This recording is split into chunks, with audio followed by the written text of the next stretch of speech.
Me now, never really angry, always pleasant and, without question, prescient. Tammy Bruce, Washington Times columnist, Fox Business contributor. You didn't know if I'd ever find a sibilant that would alliterate that introduction. Well, it all sounded good to me. Thank you, sir. How do you feel? Very good. I am even angrier for the president, because this today and the nature of what Mueller did effectively confirmed that this was a frame, and that the special counsel, in his own report, effectively laid that out. Yep. Clearly no collusion as a result. Didn't mean to, but he did. Well, but also I contend, Lou, that it was the president's defense of himself that was the surprise. That, in fact, Mueller and that team was pushed back into having to turn the lights on for everyone and then losing. Because the president called it what it was, a witch hunt.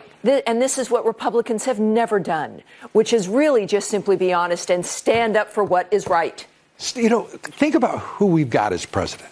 I know. He actually speaks directly to the American people. He doesn't need television. He doesn't need radio or even, he needs the web because he's tweeting.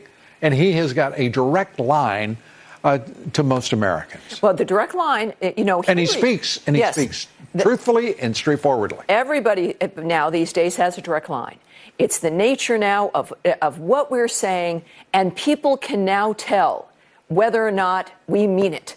And if we own the nature of what we're saying, like the Attorney General, that is a man in command. Believe it. We can now assess individuals. We have to very quickly. And in this particular world, but you have to be careful, because if you don't follow the rules of political correctness, you may say something truthful and blunt and direct and comprehensible. And my God, what would happen then? And an original thought, and it doesn't comport to the standards of political correctness, which are very narrow and somehow leave most people without a voice. Well, the president has committed a crime, which is surviving everything the swamp has thrown at him, and being able to still be himself. And he is serving as a role model in that regard. Yeah. But I would contend with this report, the president has more time, and I know it's not what he would have wished for the last 2 years of his first term, as there will be a second one. And if I had my way, there'd be a third one. But he has a chance to still expose even more the corrupt nature of the swamp, of the left in general, and now, unfortunately, of the Democratic Party.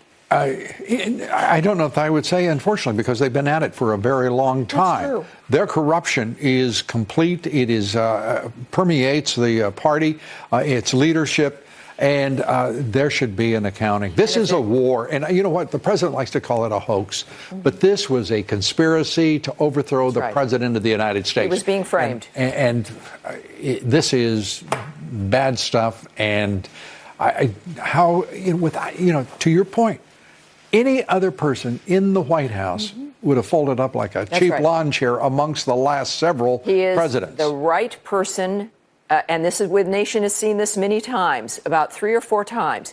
And that's why this is a moment in history, as it was with Washington and as it was with Lincoln and Reagan and now here, is the right person at the right time for the right reasons. Yeah. Pastor Robert Jeffress always talks about this president.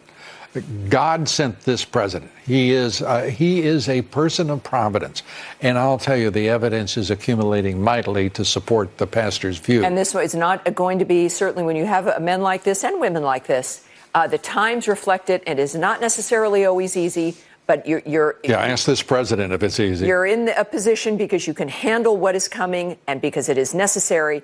And I welcome this report because it really does prove not just the framing, the attempted framing of the president, but the sloppiness of it and its eventual failure. What should the president do with all of these calls, subpoenas, and insistences from the chair of Democratic committees? They want to subpoena this individual and that in his administration. What should he do with that? I think that just like what we saw with Kavanaugh, the behavior of Congress speaks to the people of the United States. We don't like this kind of grandstanding. It's political. What should maneuvering. He do? He should ignore it effectively, I think. I mean, How about this is could we go so far arbitrary, as tell him to go to irrelevant. hell? I'm sorry? Could we go so far as tell him to go to hell? I think the president probably will in some way that's Much more ironically funny and dryly funny, and it will.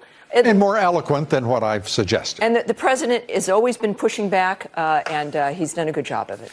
He's done a great job. Yeah. Tammy, great to have you here. Thank you, sir. Tammy Bruce, Pleasure. always